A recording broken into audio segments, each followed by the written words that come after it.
Oh, that's a good idea. Now, you're revealing your third book today, aren't you? Oh, yeah. You're going to share that, but if you're going to share it, just don't give away too much. Tell us what to expect. All right, so the third book, I've just put the final full stop on it, actually, and now we're getting some editing done.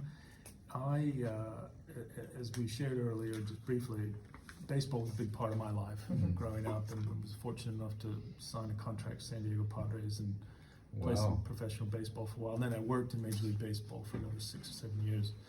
And I left the game, and I'm not going to go into reasons why that was a great decision for me, because there was some abuse as a kid.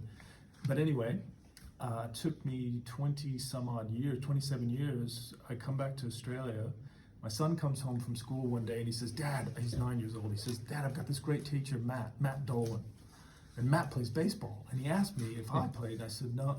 I told him, no, I like soccer, but my dad played. I said, you didn't tell him anything about like my history, like I played professionally. He goes, no, I didn't say anything. But he wants you to come out. And I went, nah. I just thought it was going to be a bunch of old guys drinking beer and not competitive. So anyway, long story short, he convinced me to come back, and I've been playing for the Kringai Steelers and coaching them for the past few years. It's it's a great comp. We've got teams all over Sydney. Baseball is a big sport here,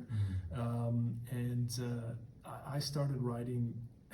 This is where I think it gets kind of fun. I have a journalistic background. I started writing post-game reports every Saturday, and I'd pop them on our team's WhatsApp page. No one said a thing, and I was like, this is probably going to die. You know, it's a well-intentioned idea that just needs to die. About 3 weekends later of no reports, one of our players, I can mention Yutaro Okuda from Japan, says, James-san, can I ask? I said, yeah, in front of everybody. Are you going to resurrect those post-game reports? And my heart stopped. I was like, he's been reading it. He's been reading. Yeah, and all these blokes now on the team are like, yeah, man, we really love it. Now we've got 2 guys from Japan, 2 guys from Colombia, 3 guys from South Africa, a couple guys from New Zealand, Aussies, Americans. We're a United Nations team. Wow. And I just thought, oh my God, this is what we're talking about with bringing guys together to have a community around this thing called baseball. They have a love of the game. They have a love of this game. Yeah. Correct. And it brings us together. And That's so fantastic. I thought this is a book about post-game reports, but it's also a book about community, the importance of